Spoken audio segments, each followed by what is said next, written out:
is especially emotional and impactful day for me, because today I stand before you as the proud daughter of my late father, who served in the Army during the Korean War. I am the proud sister of a brother who served in the Navy on a frigate during the 80s.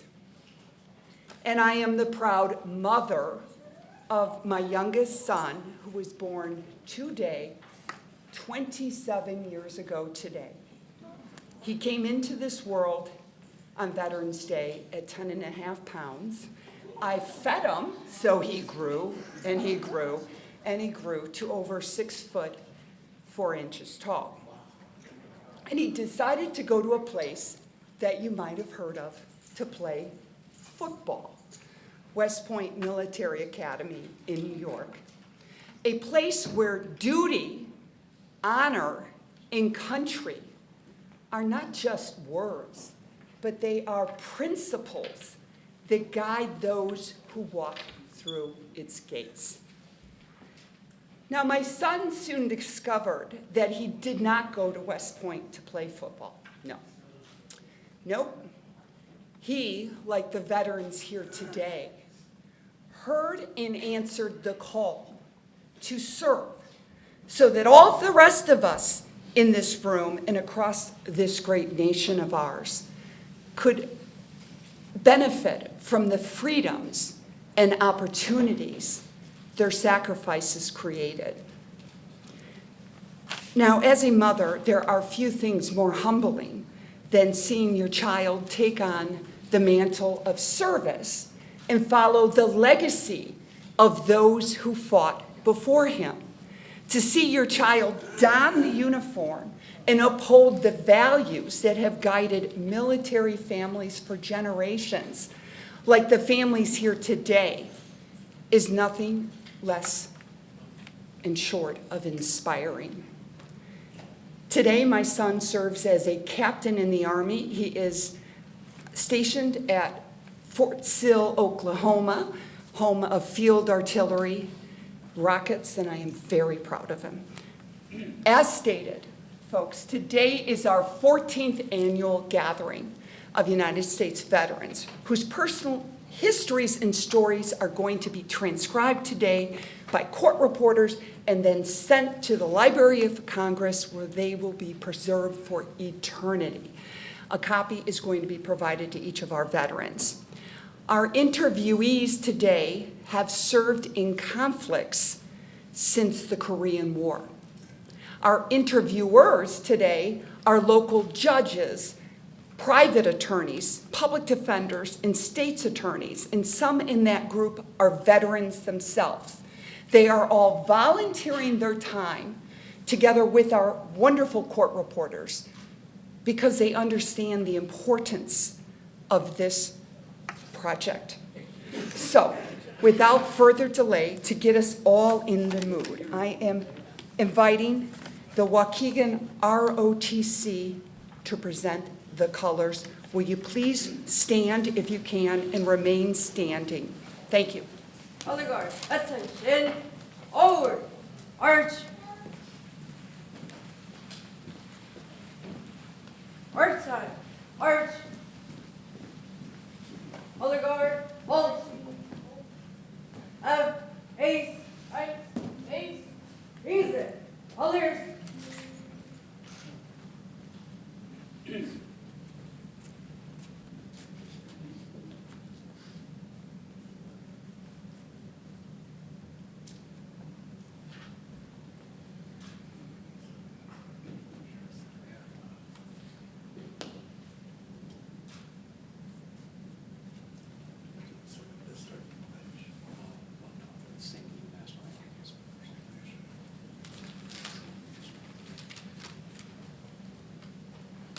I now invite the Waukegan High School Choir to sing the national anthem.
I now invite the Waukegan Junior ROTC to lead us in the Pledge of Allegiance. I pledge allegiance to the flag of the United States of America and to the republic for which it stands, one nation, under God, indivisible, with liberty and justice for all. Order. Others. Left. Ace. Forward. Arch. Ace. Forward. Arch.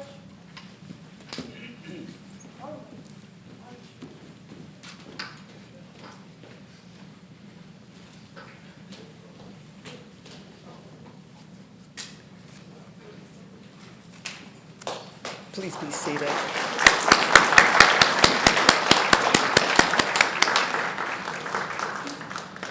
Wow. And now I invite Lake County's very own Deputy Chief Judge Patricia Fix to welcome all of you.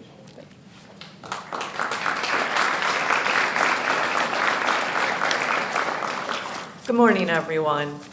What a wonderful job Waukegan High School did. Those kids were fantastic. I want to welcome everyone and thank you for all joining us this morning as we come together to celebrate our veterans. Today we gather to express our deepest gratitude to the brave men and women who have served in our nation's armed forces.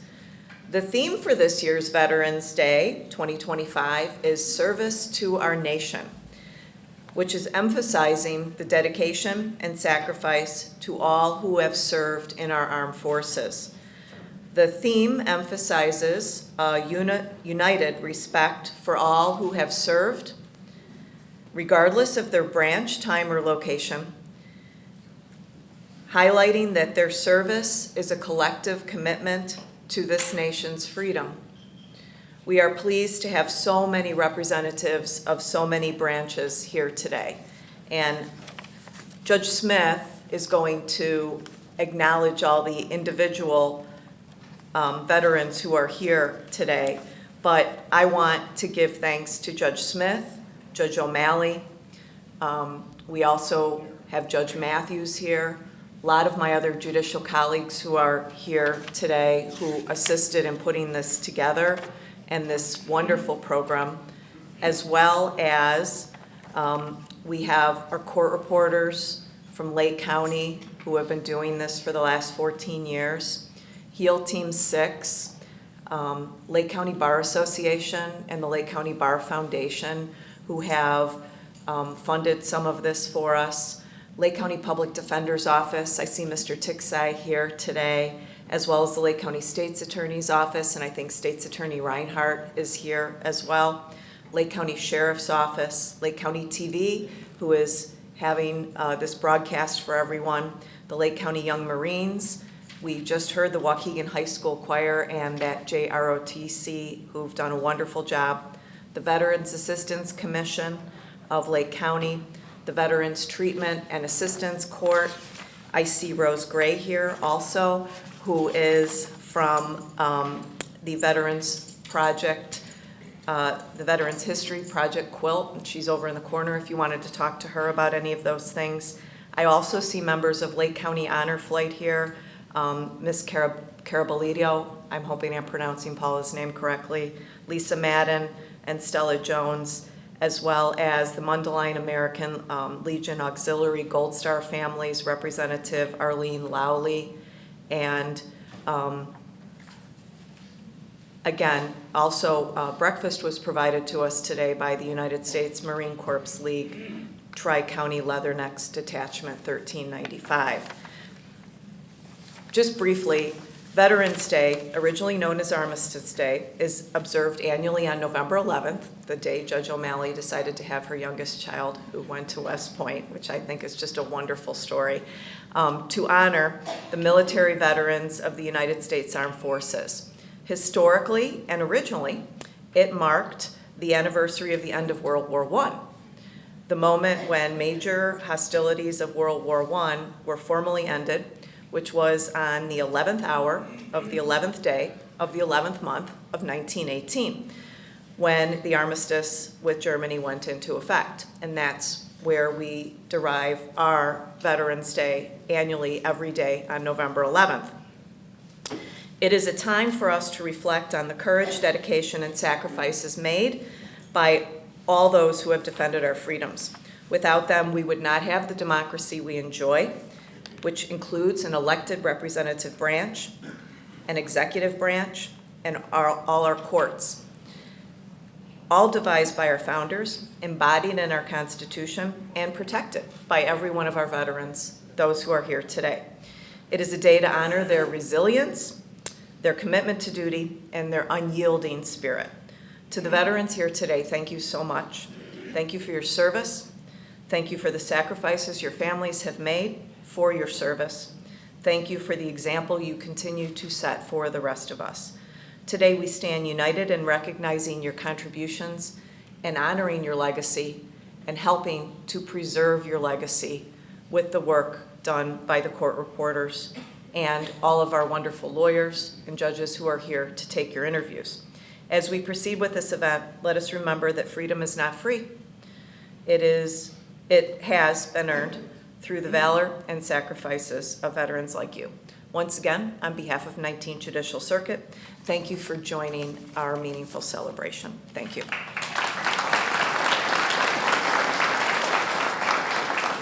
Now, I would like to introduce our guest of honor, Thomas Bertoli. Judge Smith, you want to do that first? Go ahead. Thank you. Thank you, Judge Fix. I'm not Tom Spertoli. I hope to be someday, but I don't think I'll be that fortunate. I'm here to introduce my good friend, who, God, we've been practicing a long time. Tom Spertoli went to college with my cousin. He has always been involved in the Veterans History Project. He was born in Evanston, Illinois in 1946. He received his introduction notice after graduation from Lewis University in 1969. Prior to reporting to the induction center, Mr. Spertoli elected to enlist in the United States Marine Corps officer program, something he's very proud of. He entered active duty in February of 1970 and served until August 24th of 73, achieving the rank of first lieutenant and later captain in the United States Marine Corps Reserve. A Vietnam veteran, Mr. Spertoli's active duty service included assignments aboard the USS Coral Sea, CVA 43, a Navy aircraft carrier stationed in San Francisco, and headed overseas to Yankee Station off the coast of Vietnam. He served as the executive officer of the Marine detachment while aboard the carrier until reassigned to on a temporary basis to the United States Marine Corps combat advisors in the Vietnamese Marine Corps in the Northern First Corps in Vietnam. During the 1972 Easter offensive, upon his return from overseas tour, Mr. Spertoli spent the remainder of his active duty service at Camp Pendleton, California, as the commanding officer of the Heavy Weapons Platoon, 3rd Battalion, 7th Marine Regiment, 1st Marine Division. Beyond his military career, Mr. Spertoli continues to serve his community and his work with his law firm, Strategic Divorce, and represented a respected Illinois family law firm which provides strategic planning and counseling for divorce, child custody, and family-related matters. His firm is maintaining a readiness for trial when necessary. At Strategic Divorce, Mr. Spertoli and his colleagues are dedicated to helping families find lasting solutions with integrity, compassion, and professionalism.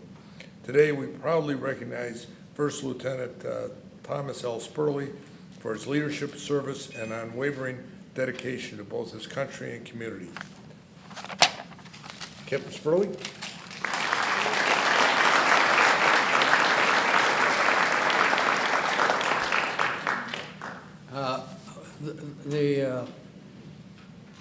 Well, I suppose it's good news, bad news. Typically, what we have here is either some kind of very high-ranking military individual or some politician who may have military experience, and usually admirals, et cetera. Because of the government shutdown, none of those people are available. And so I received a phone call recently from Judge Smith requesting, and which is really a direct order, saying, hey, we really need some help here. Can we get you to step in and make a few comments here? So I got drafted about 50 years ago, and then I think I got drafted again here this week, but this one is a lot more pleasurable. Mainly because I've worked with this program probably for about 10 years. I wasn't here originally when it started, but I did get requested to join as an interviewer, probably because of the military background, and it does help sometimes if you get certain individuals that they feel more comfortable with the questions you're asking, et cetera. But it's not a prerequisite. And, but it has been quite an experience. I've enjoyed it immensely. And today it's a real honor again to be part of this program and to get these people to come here to be interviewed. And I really appreciate it. Their families appearing also, because they're such an important part to this whole process. I mean, there's numerous occasions when it was only because family members persuaded their loved ones to come forward and be part of this program. Because it was very common when I first started doing this program. As an example, a Korean veteran who was in his 60s, and nobody knew, not even his wife, that he had served in Korea. He'd only been there about 6 months. He was a corpsman. I call him corpsman. He was a medic. He was in the Army. And he got seriously wounded twice and continued to serve. Ended up earning the Silver Star, Bronze Star. Incredible.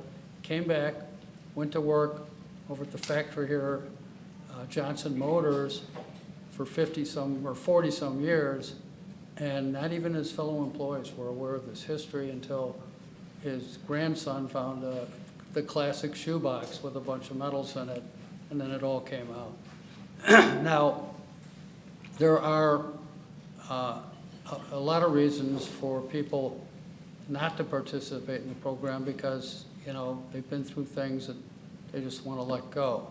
But it's very important, I think, to the history and for individuals to be aware of what people's experiences have been throughout these conflicts or even in between them. And so, and in particularly, and I have personal experience in this recently, you've got to realize age is the biggest factor. And this history program, it's the library, congressional library that came up with this plan saying, hey, we don't, part of the problem is for so many generations, we were not recording histories, we were not protecting this, and so they started this program, and it continues today, as you heard, it was for 14 years. But age is the biggest factor. When I first started in this program, helping out and interviewing veterans, we had World War II veterans, and we had a lot of Korean veterans, and in fact, we weren't even taking Vietnam veterans at that time, and because we were trying to get the World War II and the Korean veterans done. You got to remember now, the World War II veterans are literally have to be 100+ years old, so we haven't had one of those for quite a while here. The Korean veterans, as an example, I recently had the very great honor to go on an honor flight to Washington, D.C., and you heard some names of people here, and I was very fortunate to go on this flight and where they fly. Veterans right now, they're concentrating on Korea and Vietnam because of the age. On the flight we had, there was 112 people. 3 of them were Korean veterans. Their average age was 94. The average age of the Vietnam veteran was 78, guilty. And so it's age, and we're going to lose these stories, and I think it's very important historically to preserve them. Now, as far as that Veterans Honor Program, if you know anybody who hasn't participated in that program from Korea and Vietnam, please take advantage of it. If you contact anybody here, and they have representatives, I think, here today. My guardian angel was Ellen Walsh. She made sure I got on that flight when I had to back out of one because of health reasons. And they're fabulous people, and they volunteers. Take the volunteers here, and then volunteer on this honor flights, and it's like on steroids. There's hundreds and hundreds of people who participate in it. So please spread the word on that. Spread the word on this program. We really would appreciate that. And I was just talking to Judge Smith about the fact that we have several people, I think 6 this year, that are doing it by Zoom. This is going to help immensely to get individuals, especially older individuals, who may not be able to come here to the courthouse. It's not that easy to get here for some people because of their age or other physical limitations. So that would be much, much appreciated. The other good news about the fact that I'm a Plan B here is that this is going to be pretty short, so if anybody is going to have to make a head call here, it's only going to be a couple of more minutes. As you heard, I did go into the Marine Corps, and the Marine Corps had its 250th anniversary yesterday, and that is another entire story on that issue. But it is an experience, just like all the experience of these individuals today, and some of them spent their entire career, 20 years plus, in the military, and some only, like myself, were in for a few years. But it's still important, and it's still vital that we get that recorded and that we get it to the Library of Congress, and it's even, and it's much appreciated if there's family members here today who accompany these individuals. I know I finally submitted to taking the interview just last year. Even though I'd worked for many years, I was hopeful to get the older, Korean people in World War II, but it was an experience because I had my family there too.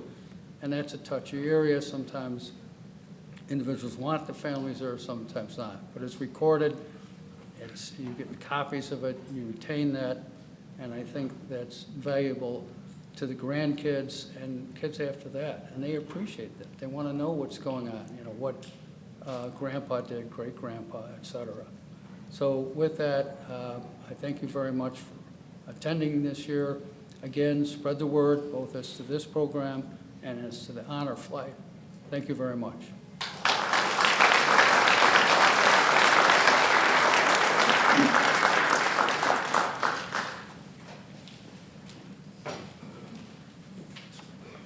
Thank you, Tom, and thank you again for your service to our country.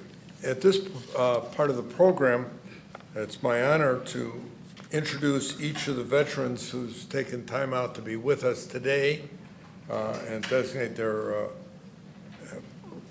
area of service. From the United States Army, we have John Ballister, Davis Castro, Carol English. I think Carol had to cancel last minute, but we appreciate her signing up. Michael Garber and Peter Gerbner. From the United States Marine Corps, we have Lyle Lucas. From the Navy, the best branch of service, we have Oh, I'm sorry, didn't I mention my daughter's a Navy captain? Graduate of Annapolis. John Lewis Danch, Emily DeCellis, we're happy to have a female representative here. Michael French, John Hunter, Wilson Jones, Derek Mason, Donald Miller, Keith LaRue Tosh, Keith Turner, my alderman, and Robert Vilnaya. From the Air Force, we have Stephen Koldenhoven. Would you have a round of applause for all those veterans? Thank you.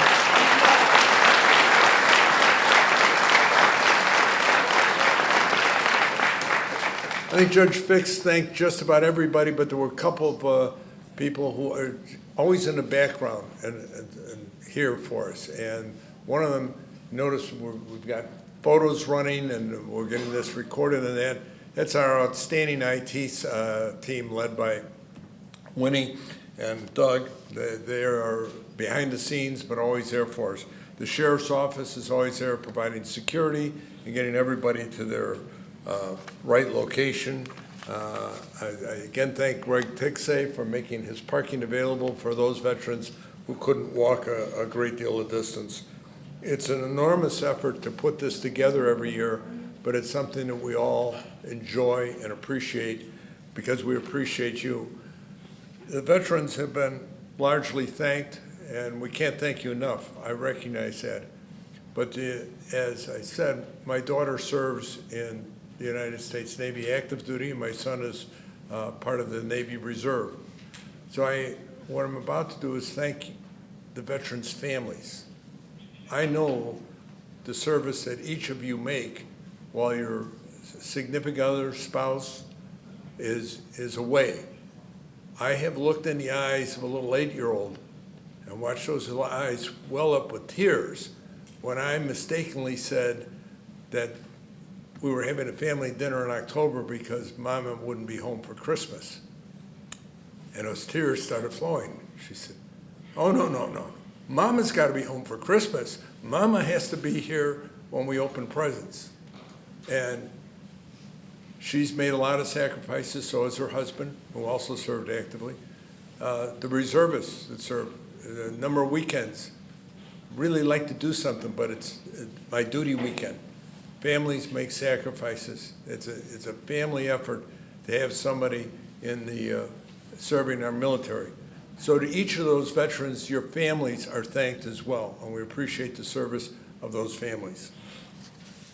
Now, with that, we would like to call again upon the Waukegan High School choir to lead us in God Bless America.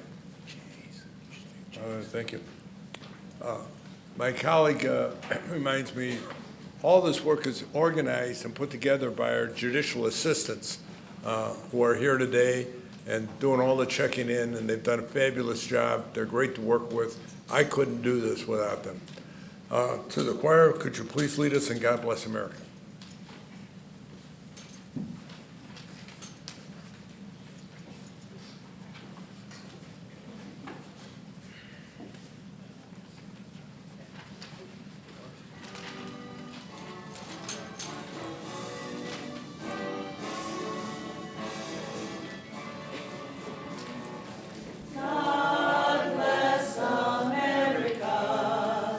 Land that I love.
That was beautiful, thank you.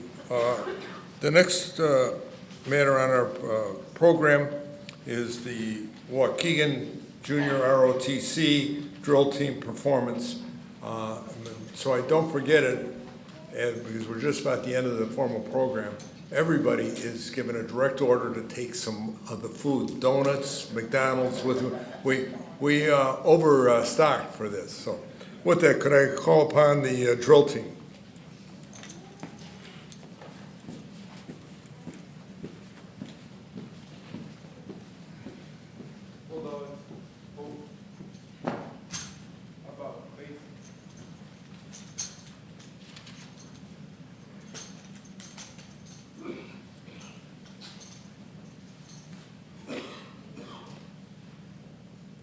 Hold on. Ready? Up.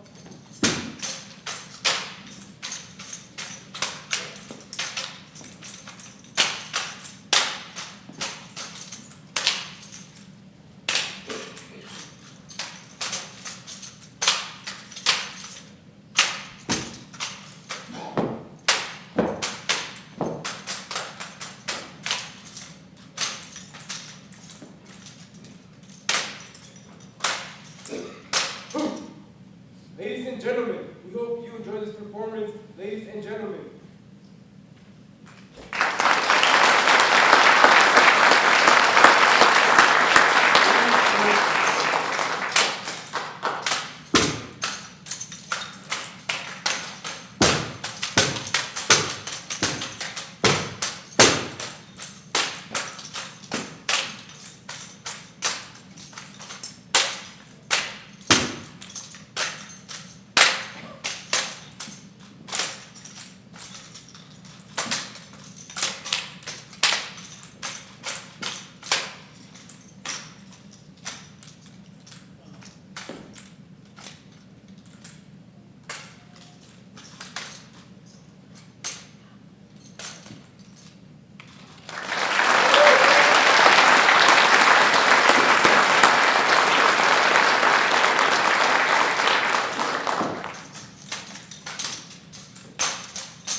Ladies and gentlemen, breathe for forward, march.